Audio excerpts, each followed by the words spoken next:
It was a beautiful, serene day. My sweet daughter held my hand, looking up at me with a bright smile. My loving husband stood beside me, and I felt a deep sense of contentment. But that blissful moment was interrupted when I saw him. "Hey, long time no see," he sneered. It had been years since I'd seen Ian, my ex-husband. He approached us with a smirk that I knew all too well. "Did you have a baby? At your age? An old woman like you." "If I were your age, I wouldn't even think about becoming a mother." "That's none of your business. Leave us alone," I said firmly, trying to walk away. But Ian blocked my path, his eyes raking over me in a way that made my skin crawl. Then, as if he couldn't hold it in any longer, he burst into cruel laughter. "You're old, you know that? How disgusting. And you," he said, turning to my husband, "you're her new husband. You must be out of your mind if you don't know what's good for you. I can't believe you married this old hack." His insults seemed endless. My patience wore thin, and I felt my fists clench in anger. But before I could react, my husband, Wesley, who had been standing calmly beside me, spoke up. "Ian, right?" Wesley said, his voice steady. "Thank you for sharing your thoughts with us. You've given us a lot to consider, and you're absolutely entitled to your opinion. I am Quinn.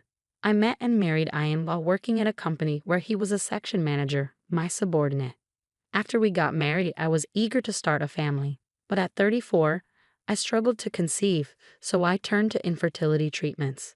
It was a long, challenging journey, but at 38, I finally became pregnant. The joy of knowing I would become a mother was overwhelming. It was my first pregnancy, and I was aware of the risks at my age. Still, I juggled work and preparing for the arrival of our child with determination and hope.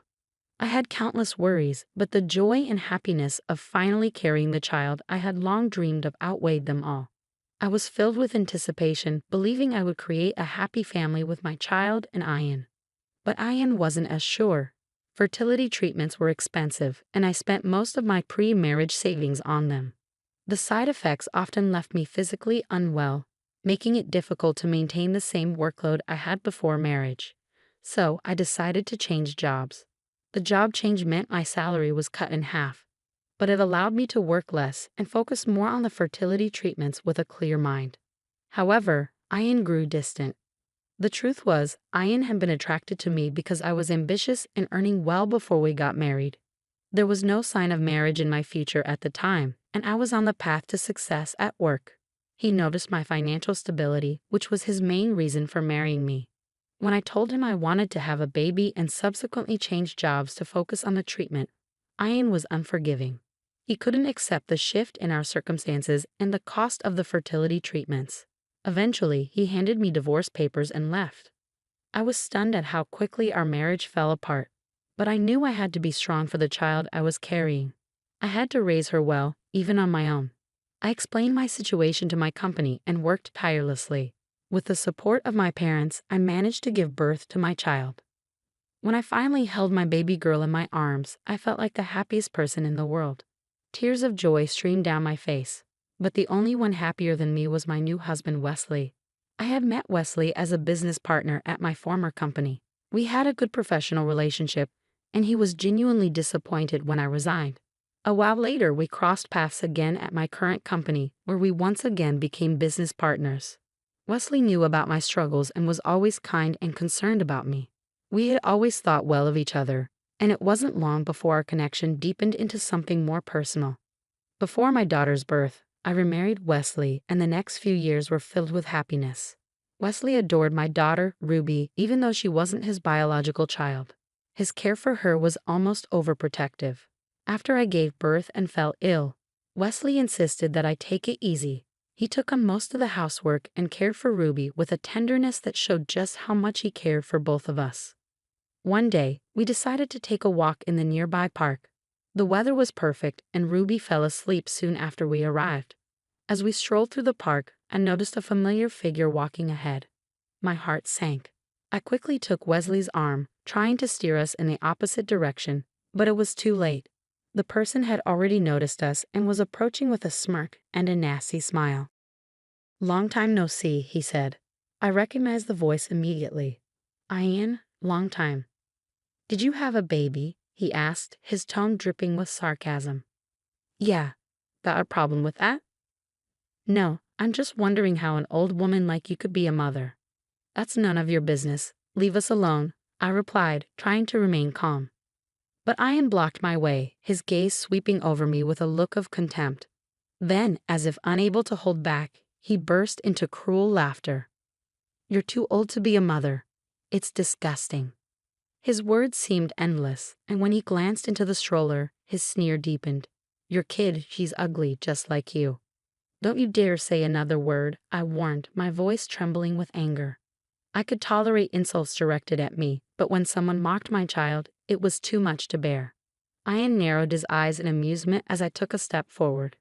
Before I could say anything, he quickly shifted his gaze to the side, locking eyes with Wesley, who stood right beside me. I can't believe anyone would marry this old hag, Ian sneered, and she's got a kid with someone else too. Really, stop it, I snapped.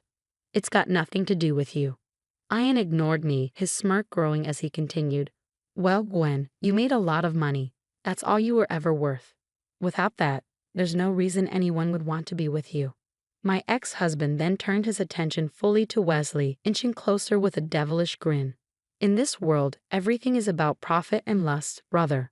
Only fools who don't understand that end up like Quinn here, quitting her job to have a child.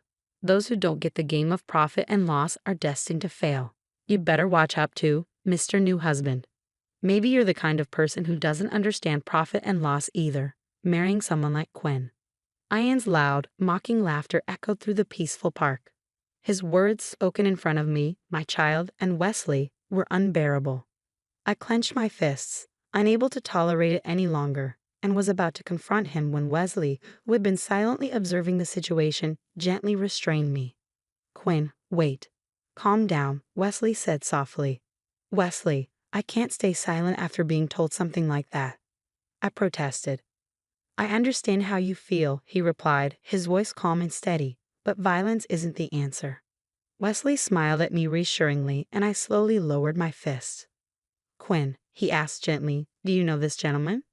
He used to be one of my subordinates at the company I worked for. I replied, deliberately leaving out the fact that Ian was my ex-husband. I didn't want to admit that I had once been married to such a horrible person, but Wesley already seemed to understand. He smiled knowingly and nodded in understanding. So it was you, Wesley said calmly, then turned to me. Quinn, take care of Ruby for me, okay. He handed me the stroller and stepped forward, positioning himself between us and Ian. Wesley looked directly at Ian, his usual soft smile never wavering. Ian, right? Thank you for sharing your thoughts with us. You're absolutely right. Profit and loss are very important, not just financially, but also when it comes to the people in our lives. Sometimes it's wise to think in those terms. What you said is reasonable and important. Ian, misinterpreting Wesley's words, grinned even wider. Well, you're not as stupid as I thought you were. Then you shouldn't be with Quinn, you know better. He shot me a smug glance, then put his hand on Wesley's shoulder, assuming he had found an ally. But Wesley brushed Ian's hand away, continuing calmly. You know my father owns a business, and in business, calculating profit and loss is crucial. That's why I'll definitely share what you said today with him. Ian, still not grasping the situation, asked with a hint of curiosity, is your father present? If you want, I can talk to him directly, Ian offered, his eyes lighting up with the prospect of a potential opportunity. It was obvious he still craved money and status, despite the way he had just mocked me. I was beyond amazed at how quickly he could shift his demeanor when he saw a chance to gain something. I know you're probably busy, Ian, so I'll let my father know. I'm sure he'll be in touch with you soon, Wesley replied smoothly. Well then, I'll leave you alone for today, Ian said, clearly satisfied with himself. With that, Wesley gently took Ruby and me by the hand and led us away. As we walked past Ian, he glanced down at me with a look that almost resembled pity. I couldn't help but feel a small pang of it for him as well, knowing that Wesley's offer wasn't what Ian imagined. Ian's naivety in taking it at face value was almost admirable. What Ian didn't realize was that Wesley's father was the president of a company that held significant sway over the firm Ian worked for.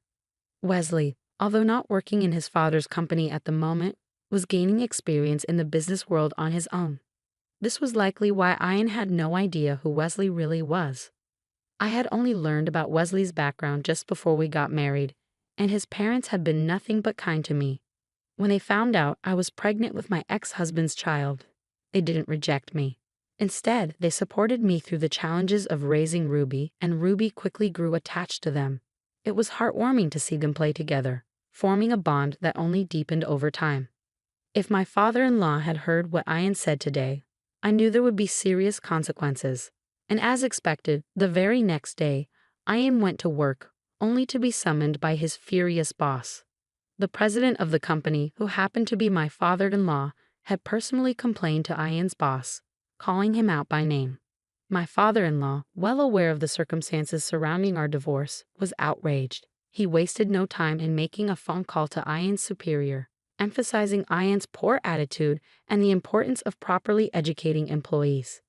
Ian had no idea what was coming, and it was clear he had underestimated the situation entirely. My son told me that one of your employees lectured him about the importance of profit and loss. You should carefully consider how much profit or loss you might incur from one person's mistake, my father-in-law had said to Ian's boss.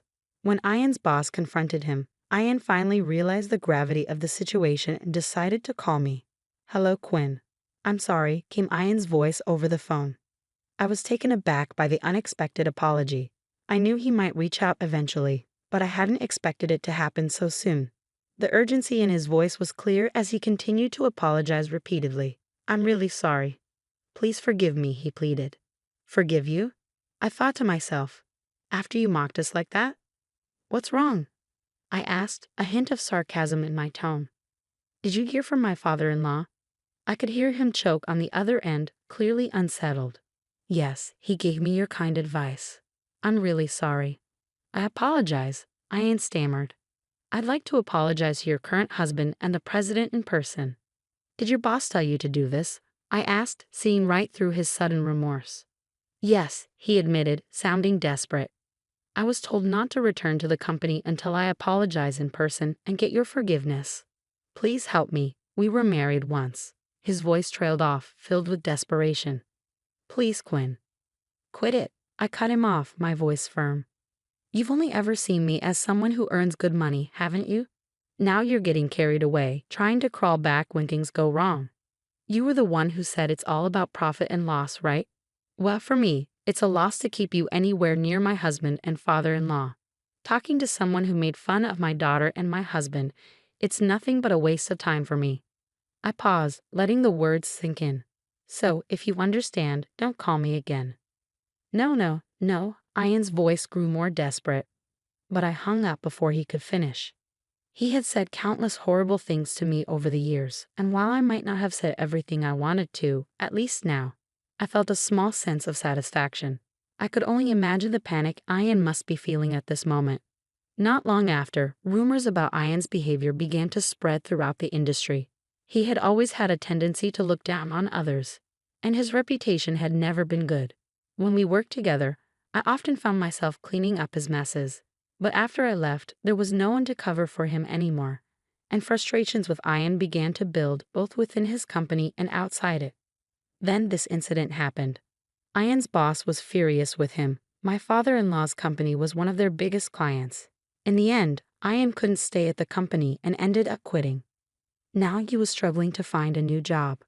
One day, I received a long email from Ian, begging me to help him find work.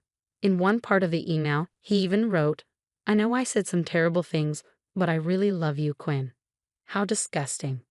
I had heard rumors that after our divorce, Ian had started dating a much younger woman. But now, with no job and no prospects, he seemed lost, unable to find his way back to the life he once had. So she left him. It's true what they say, you get what you deserve. Ian kept sending me emails, insisting, "I want you to help me because it's your fault I'm in this pitiful situation," or claiming, "You should help me because I still love you." It's the very definition of karmic retribution. I've been ignoring all the emails, but lately the frequency has been increasing. I'm seriously considering blocking him altogether.